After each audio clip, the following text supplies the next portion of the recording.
This program is brought to you by Link TV for educational and non-commercial use only.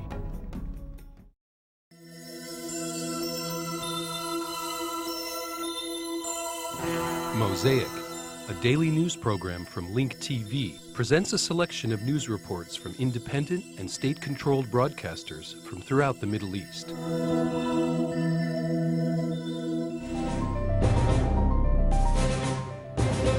Two Lebanese soldiers have been killed this morning in the ongoing battles between the Lebanese army and Fatah al-Islam in the Palestinian refugee camp Nahr al-Bared in northern Lebanon. The shelling on the camp has been intensified as clashes continue between the Lebanese army and armed members of Fatah al-Islam.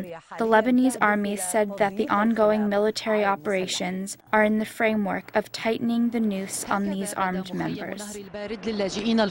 This is how the Palestinian refugee camp of Nahr al-Bared looks, as battles between Fatah al-Islam and the Lebanese army continue for the 53rd consecutive day.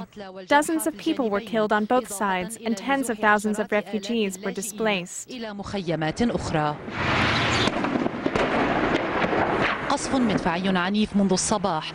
This intensive shelling has been ongoing since the morning, especially in the southern part of the refugee camp, which has been closed off since the fighting has erupted.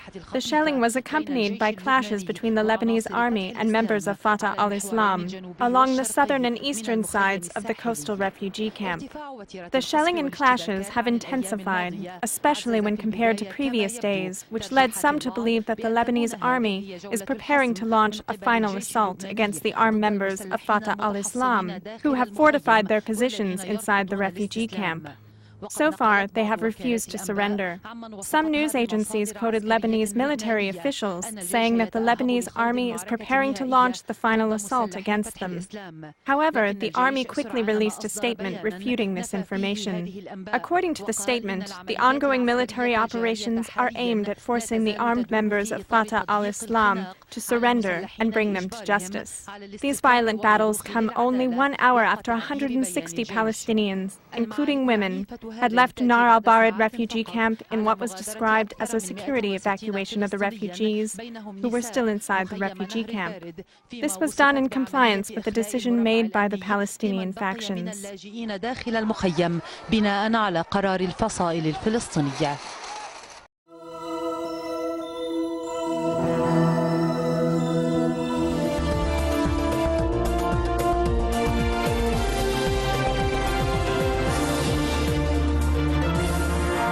The implications of the July war are far-reaching and impact the entire Middle East. But away from political implications, the war remains a nightmare that overshadows the hopes and dreams of hundreds of Lebanese. On the first anniversary of the war, Dubai TV preserved an image that had made thousands of people cry. The image of Huwaida Mahmoud Khidr, the small, severely wounded child who lost her father and brothers. We visited Huwaida and whomever was left of her family to remember this savage war, which only succeeded in creating deep wounds in many innocent people.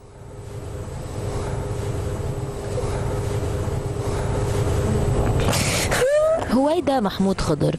The story of Huwaida Mahmoud Khidr is one of thousands of stories of children who lost so much as a result of the Israeli war on Lebanon. We got to know her the day that she was in the hospital after an air raid caused her to lose her eye. She also lost her father, brother, and sister. On the first anniversary of the war, we searched for Huwaida and what happened to them after the tanks fell silent. People directed us to her grandmother's house on the outskirts of Marjayoun, where she lives with her mother and siblings. Their family home has not been renovated, and the compensation for reconstruction has not yet been paid. Huwaida was treated in Abu Dhabi and the United States. Her wounds have healed, but the scars still remain and will most likely never go away. Despite the time that has been lost, Huwaida did well in school. She likes sports and the singer Nancy Ajram. These days, she spends her time playing and gardening. With her siblings and cousin, she takes care of the small family garden. Huwaida says that she is happy. We ask her if she remembers what happened to her during the war. Her silence speaks louder than words. Huda, Huwaida's sister, was also injured during the war. Today, she has one hope. I want there to be peace. I don't want any more wars. Huwaida's mother prefers not to speak. She looks at her daughters. Hadil, who is only 6 months old, doesn't even know her father. Huwaida's mother remembers her family's tragedy and says that God will give them patience. Her Aunt Mariam, with a few words and tears, summarizes a painful past and a complicated future. In my mind, I picture a bright future for them, but it's a huge concern for me. I feel like I'm carrying a lot of weight on my shoulders. God only knows if there will be another war. I can't say whether there will be or will not be a war. Can you hear the airplane?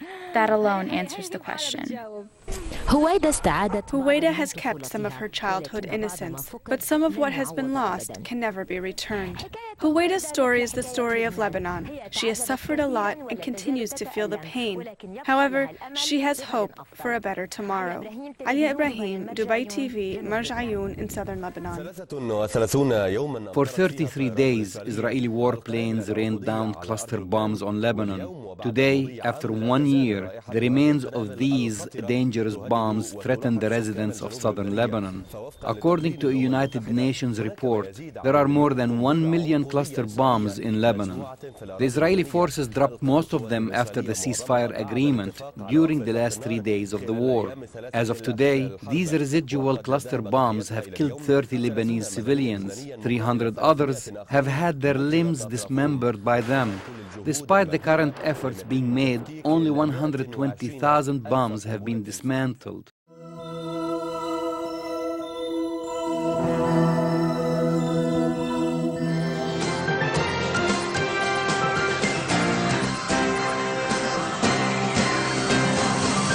Well, as we said, it was exactly 1 year ago today, July 12, 2006, that Hezbollah launched its attack on military and civilian targets in the north of Israel, the attack that led just hours later to the Second Lebanon War. Prime Minister Ehud Olmert toured the northern border today. He said that despite the many weaknesses and failures revealed in the course of the hostilities, he remains convinced that his decision to go to war against Hezbollah was the correct one. This, said Olmert, because it was necessary once and for all to distance the threat from the northern border. Olmert said his government has made enormous efforts over the past year to correct the mistakes of the past. The Prime Minister added that the north of the country has been more peaceful over the past year than at any time over the last 40 years. Prime Minister Olmert also toured the town of Kiryat Shmona, where residents continue to rebuild their lives following last year's devastating Katyusha strikes on their city. Townspeople remain concerned about future attacks, and as they rehabilitate their town and their businesses, city officials are also working to improve bomb shelters and fortifications should another similar conflict ever break out. There's nothing we can do about it, because it's the future too. It's not only the past. You should understand, we are expecting Katyusha every day now. We want to make it a better place, a nice place. But if it's going to be another war, we don't want the memory and the picture that had then will be repeat again. That's the idea. We want to change it. Opposition leader Benjamin Netanyahu also toured the north today to mark the anniversary of the war. In a swipe at Defense Minister Ehud Barak, Netanyahu said there is a direct link between the hasty Israeli exit from Lebanon in the year 2000, the decision to overlook the first Hezbollah kidnapping of 3 IDF soldiers, and the events leading up to the Second Lebanon War. We must learn the lesson of the war, said Netanyahu, that fleeing from terror only invites more terror. The Likud leader also charged that the government has not succeeded in its attempts to implement the lessons learned in the course of the war. It's been exactly 1 year since the abduction of IDF reserve soldiers Ehud Goldwasser and Eldad Regev by Hezbollah. In all that time, there's been no word regarding their fate and no sign of life from their captors. In a show of solidarity with the kidnapped soldiers, leading Israeli websites, including J-Post, Ynet, and Israel and Army Radio, all ceased their online activity for 5 minutes this morning. Instead, the sites ran a banner reading, "Do not let apathy and indifference take over." The initiative was the brainchild of Karnit Goldwasser, wife of kidnapped soldier Ehud Goldwasser. Meanwhile, the mothers of the kidnapped soldiers have organized a mass rally in solidarity with their sons. That's set for 7:30 this evening. The event will take place, appropriately enough, at the Mother's Garden in Haifa. Ahead of the rally, Mickey Goldwasser, mother of kidnapped soldier Ehud Goldwasser, called on all mothers, Israeli, Lebanese, and Palestinians, to put an end to war and killing and to create a world full of creativity and accomplishment.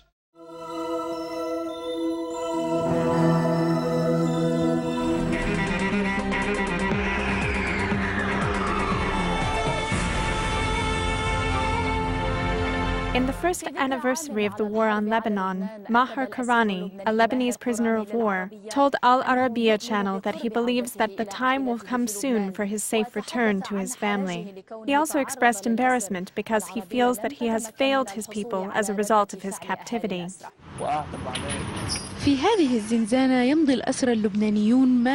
In this prison cell, the detainees Maher Hussein and Muhammad spent most of their time. The cell lacks the basic accommodations, except for a fan and some letters they received from their families. While the prisoners miss their families a great deal, they are more determined than ever to persevere. Maher Kurani, who is from the village of southern Yatir, is looking forward to meeting his son, whom he hasn't seen except in this photo.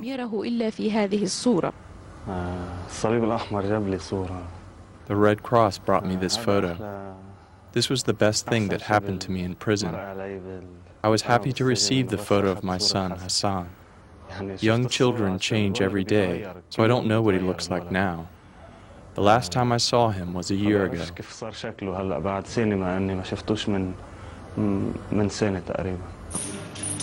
Muhammad Abd Hamid Sirur, the youngest of the three prisoners, is from the southern Ayat Sha'ab. Sirur, who has the smile of a child and the seriousness of a fighter, grins when he talks about his family and frowns when he talks about his ordeal. I was very happy to receive this newspaper clip, which was dated on May 23rd.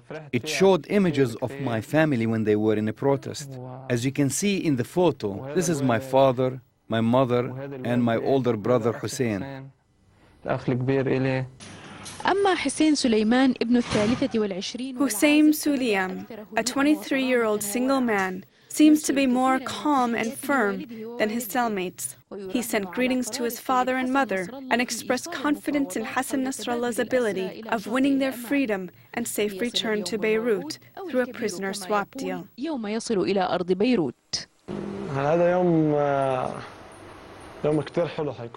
I can't describe how happy I will be when I return home.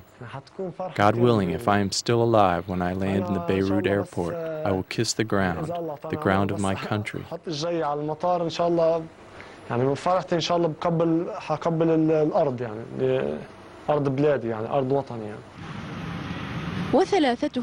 Just like these three prisoners, many others continue to wait for the day they are freed. In a cell, things appear to be smaller and dreams are bigger. Sarah Dendrawi, Al Arabiya.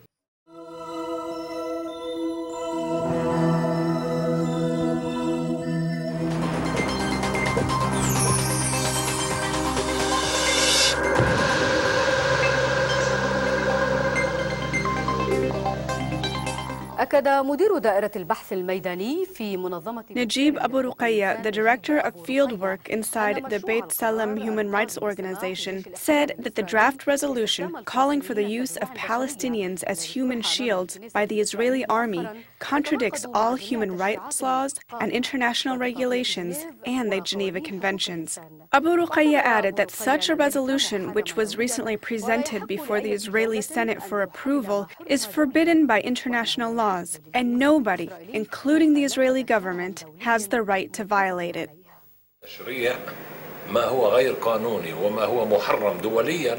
Such a resolution is forbidden by international laws and accords, and it can't be mandated through Israeli national laws. This is not acceptable. The resolution was submitted to the Knesset by an Israeli parliament member from the right wing.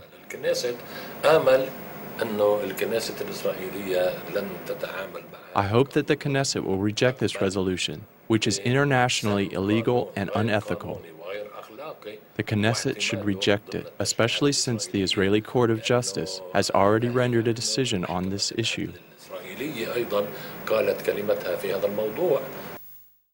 Over the past 3 years, Mohammed Dana has suffered from physical and mental pain after he was savagely attacked by the Israeli occupation army in the city of Hebron. Fawzia Al-Hillo has the details in the following report. المكان أرض سلبت وأقيمت عليها مستوطنة. The story took place on a land that was stolen from its rightful owners and was used to build a settlement. It took place in a time when the word childhood has become meaningless. The perpetrators are the Israeli occupation forces, which have committed yet another crime against the children of Palestine. The victim is Mohammed Dana, a 13-year-old boy from the city of Hebron. By looking into his eyes, you can read a painful tale of horror, where joy has turned to grief and happiness to sadness. The story started when Mohammed and his friends exercised their right to play, not knowing that they were dealing with an occupation that doesn't approve of such a right. As Mohammed and his friends were playing outside their homes near the Jewish settlement of Kiryat Arba, an Israeli armored vehicle ran them over and dragged Mohammed along with a pile of barbed wire.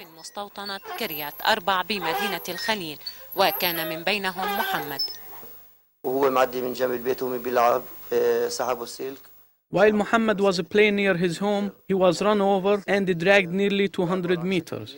He sustained cuts and serious injuries to his head and back. The barbed wire, which has razor edges, cut through his skin. We took him to the hospital, where he received more than 80 stitches. He sustained major injuries and spent 3 days in the hospital. We filed a complaint against the Israeli army and police, which conducted an internal investigation and concluded that they were responsible for the incident. Mohammed has been haunted by the painful memory of the incident, which has reflected negatively on his daily life and behavior, and caused him a great deal of post-traumatic stress and anxiety. We notice that his behavior is different than that of his peers. He also has behavioral disorders. Through our social and psychological support programs, we notice that he has become a violent person. For a child of his age, he is extremely violent.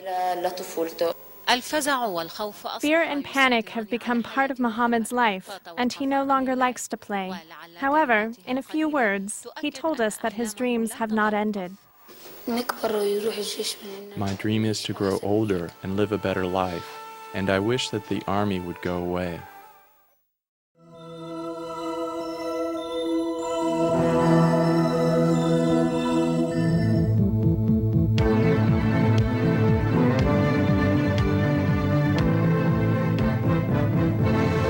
Lebanon marked on Thursday the anniversary of a blistering war between the Zionist regime and the Hezbollah movement facing political paralysis and economic crisis.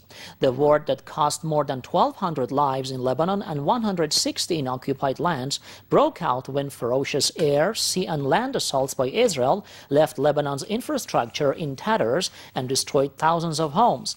The economic fallout from the 33-day war has also been enormous.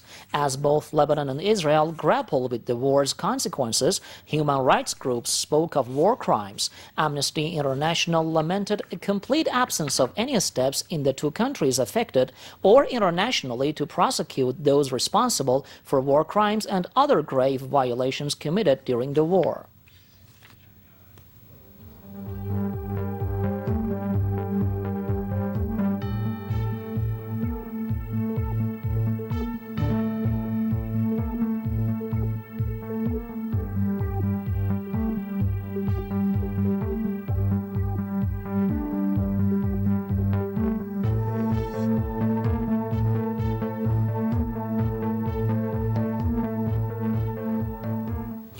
U.S. President George W. Bush insisted Thursday America could still win the war in Iraq despite a bleak picture of progress in the war-wrecked nation painted by a White House report.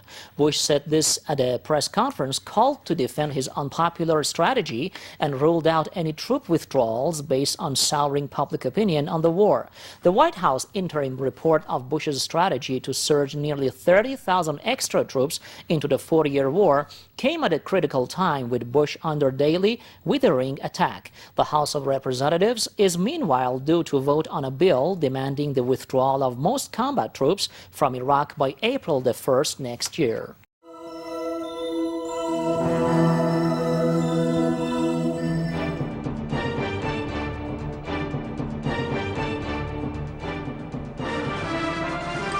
أستاذ المالك، إذا خاطرنا في تحليل مقارن ما بين Mr. Ali Malik, during the Cold War between the United States and the former Soviet Union, the United States prevailed over its Russian and Eastern European opponents despite all of their capabilities. But now we see America in a state of panic. Why can't a superpower like the United States deal with Iran, which is only a regional superpower? أعتقد أن الولايات المتحدة حصل سوء تقدير بالنسبة للإدارة الحالية في تدخلها واتخاذها القرار. I think that the current American administration miscalculated the decision to go into war against Iraq. According to a recent survey, Bush's approval rating is 27%. This means that even the American voters who had voted for the Republican Party no longer support him. This is the lowest approval rating for any American president. Also, the U.S. position has become unpopular, even in the 47 countries that were considered allies to America. Thus, the U.S. is in a state of panic, which came as a result of the miscalculation by the current administration. The U.S. objective in Iraq is no longer about achieving victory. Rather, it's about an honorable withdrawal and minimizing American casualties.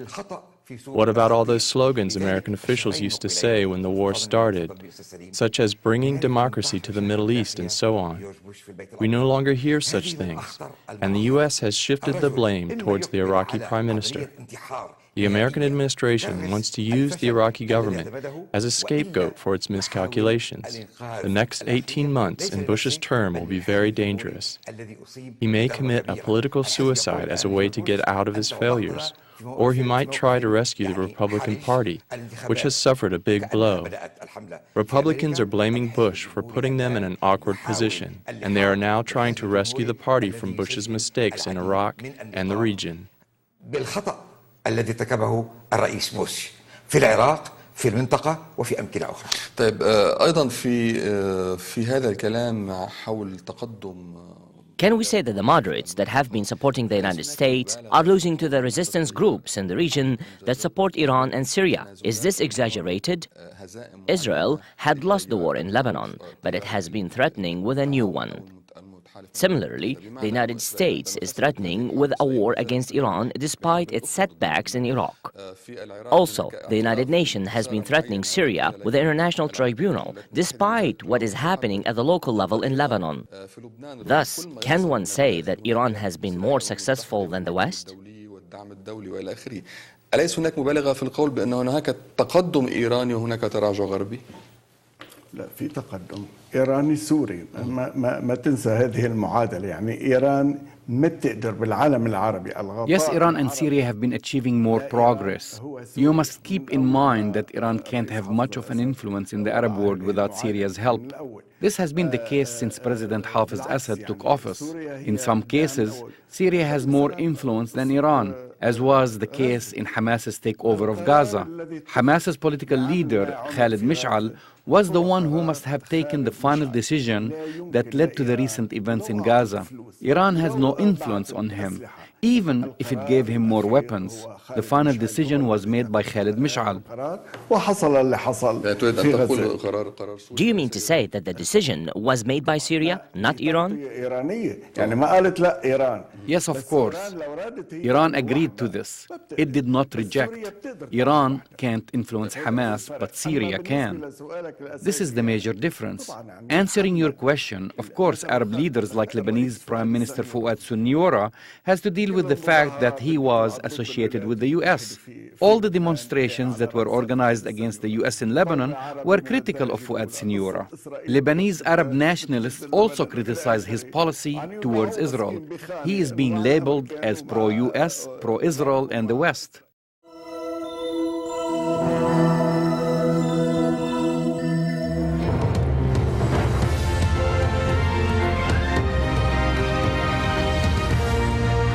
For the first time, Pakistan's military has opened the Red Mosque compound in Islamabad, the scene of bloody fighting for 8 days between Islamist students and security forces.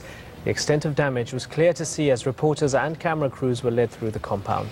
There was no evidence, though, showing the extent of casualties, as military authorities told the media the site had been sanitized over the past 2 days. Our correspondent Kamal Haider was among those who visited the mosque. This is his report. The military has brought the journalists for the first time to the compound inside the madrasa. As you can see, this place has indeed seen some heavy fighting. We can see for ourselves the volume of fire, that targets were peppered with fire, and you can see the wire mesh and just count the number of bullets that have gone through this and through the metal. They have taken chunks off the plaster. So indeed a very intense gun battle may have ensued here. The government is saying that the suiciders blew themselves up, and you can see the damage inside that room, completely black, charred black. As we move around the compound, you can still smell the gunpowder. This must indeed have been a bloody fight. Normally, if you are in a bunkered up position and you are shooting at someone outside, you will need these holes to be able to get your positions from there. Now, if you see outside, there is a lot of bullets that have cut down the trees. A soft cushion like this would be used to give additional support to a weapon with recoil. So perhaps this was a defensive position of one of the students or a number of students inside the basement.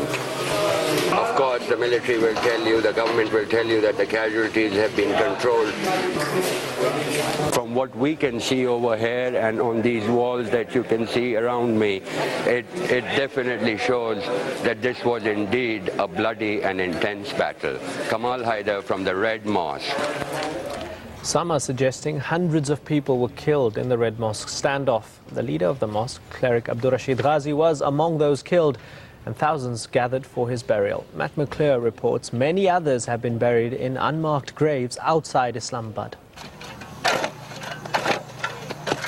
The work of digging the graves began in the dead of the night at a cemetery on the city's outskirts. Almost as soon as they were dug, coffins were lowered in.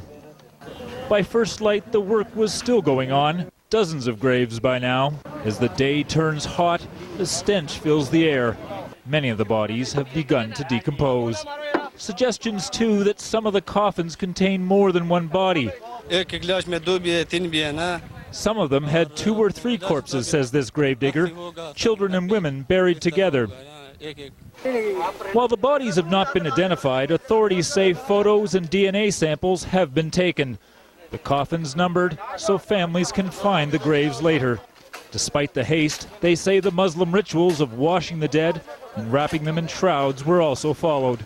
We wanted to give them a very decent burial, and I think we've been able to do that as quickly as we could, and as hard as the task was, as you can see. None of the families of those killed were present for the burials. The only prayers for their souls, those offered up by the exhausted gravediggers. Authorities say 73 bodies have been buried in this graveyard, but are refusing to say exactly how many were killed on the assault on the mosque and how many were women and children. Matt McClure, Al Jazeera, Islamabad. The views expressed on Mosaic are those of the participating broadcasters, not Link TV or its sponsors.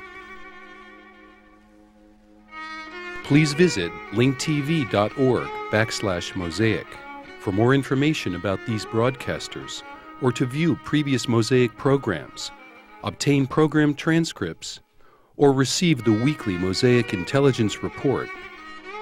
Mosaic is made possible by a grant from the William and Flora Hewlett Foundation. Additional support is provided by the Firedoll Foundation, the Otto Haas Charitable Trust, and by committed Link TV viewers like you. If you value this program, please send your tax-deductible contribution to Link TV, either through the website or the mailing address listed on your screen.